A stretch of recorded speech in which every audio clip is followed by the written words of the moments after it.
Kia ora, and welcome to the Beer Jerk Beer of the Week Drink Along. I'm Luke. And I'm Joe. This week we're drinking Hazy Pale Ale from Abandoned. Yay. It's their core range, Hazy Pale Ale. Yeah. As we mentioned last week when we drank their delightful stout, the Abandoned crew don't really muck around with names too much. They call a spade a spade.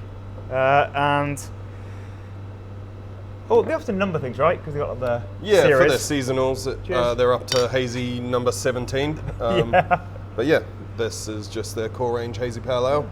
Probably saves quite a lot of time and effort not thinking up like weird and wacky names. Yeah. They'd probably get a lot done. They would, yeah. Writing mythical stories about their beers and idiots. Yeah, fantasy stuff. Yeah. Focus on the actual liquid in the glass. So they're down there in Upper Hut and Lower Hut. Lower Hut. Oh yeah. They're further down. Even further down, yeah, Lower Hut. As I said last week, haven't visited the brew or the tap room yet, so really looking forward to visiting it at some point. The tap room's in Porirua? Yeah, tap room in Porirua. I don't know if the brewery would also be a cellar door, but yeah, I would say if you want to try a bunch of their beer, Porirua is your place. Yeah. And it's a Hazy Pale Ale. You've probably had a Hazy Pale Ale before.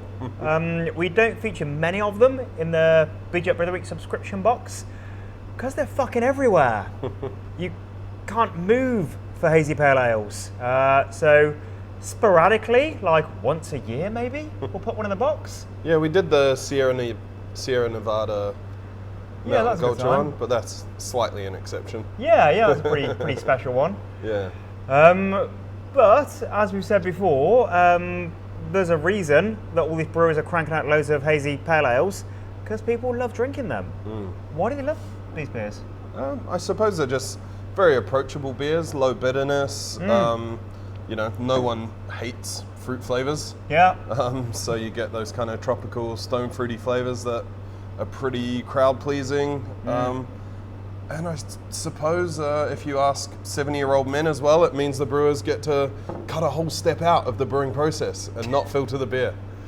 Shake fist at the clouds. That was wild. It was a whole thing.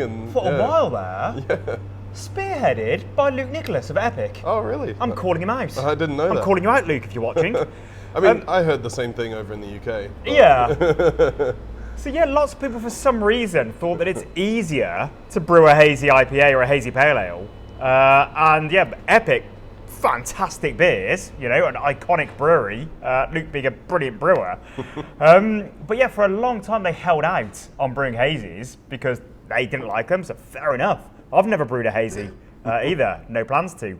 But yeah, the first two hazy IPAs that Epic released, they were kind of forced to by commercial pressures, I imagine, because people are making money hand over fist making them. The first one was called Tank Sample, and the next one was called Lazy Hazy. And it's like, well, if you're going to do a thing, at least, don't be dismissive of the thing that you're actually doing. A little rant by Epic. But yeah, it is not easier to brew a hazy pale ale. It's in fact pretty hard to brew a good one, as you will know as a drinker, even if you're not a brewer at home, because many hazy pale ales are pretty bad. And a lot of hazy IPAs it's an even higher percentage of bad beers amongst hazy IPAs.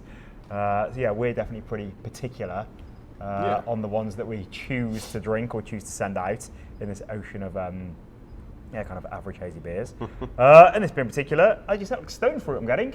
Yeah, a lot of stone fruit. Unsure of the hops, but would if I had to guess, maybe a bit of sort of Citra, Nectaron. Yeah, maybe Nectaron, that's a good shout. Yeah. But easy drinking, summery beer. Yeah. No barbecue beer or lawnmower beer, I think they say. Taking the piss, but... Yeah, I don't have any lawns in my apartment. So, no, you don't. Easygoing, and that's the thing, that the reason why they're so popular is because you get all the aroma of the hops, you get all the flavour of the hops, and you cut out the bitterness, which a lot of people are just not that into. So really brilliant style for introducing people to craft beer. A lot of people in the noughties probably would have tried craft beer a couple of times, and it would have been a West Coast IPA, and it would have been resinous, bitter, sort of full on, really, a bit of an assault. Yeah. Which is, what I'm into. But I can totally see why people do not like those big bitter West Coast IPAs. And yeah, this is a likable beer style, which I guess is why we're seeing a slight backlash these days amongst some people that are kind of like anti-hazy. But yeah, there's good beers in every single style. Yeah. Much to add? No, not much else, I don't think. Yeah. Decent hazy. Yeah. Nice people at Abandoned. Good work. Yeah, if you're watching this video and you live in Auckland, then you'll probably want to come to NanoFest. Okay. Our seasonal, mini beer fest of mini breweries. Every season. Yeah, so celebrating Awesome, the NanoFest. smallest breweries around New Zealand. Some interesting kegs. Yeah. Food truck, DJ. So it's always a good party. Yeah. So good that we stopped doing it annually and started doing it quarterly. Every quarter. And yeah, you were just chatting to a brewer, you've lined up a rum-infused stout. Sounds Yeah, pretty, so- the only keg, right? Yeah, one-off rum-infused stout. I think spiced rum even, so should be some interesting character there. Yeah. Lining up some other things, little capsule, hopefully from the South Island, if I can get that organised, but it's never easy, especially with the freight costs. You have to sort of get very small breweries collaborating, putting pallets together and stuff between them. Yeah. So it should be a good day. Yeah. And here at the Fridge and Flagon, it's open every Friday, every Saturday from midday. Also Mondays for the Beer Jack Run Club. So as I said previously, anytime you come down here, it's kind of like a beer festival. We've got hundreds of great beers in the fridges that a lot of them you can't find elsewhere. Always an amazing tap lineup. You can fill flagons to take away, which is a really affordable way to get great fresh beer. So yeah, we'd love to see this place a bit busier. We're going into winter at the moment, which is a bit of a tough time in hospitality if your venue is in a warehouse. So we'll be getting all the blankets and cranking the gas heaters out. And we're working on a pub quiz, so watch this space. That may well be happening in the next couple of weeks or so, but you'll be the first to hear about it. Thank you for joining us. Hope you enjoy this beer. We'll see you next time. Cheers. Abandoned.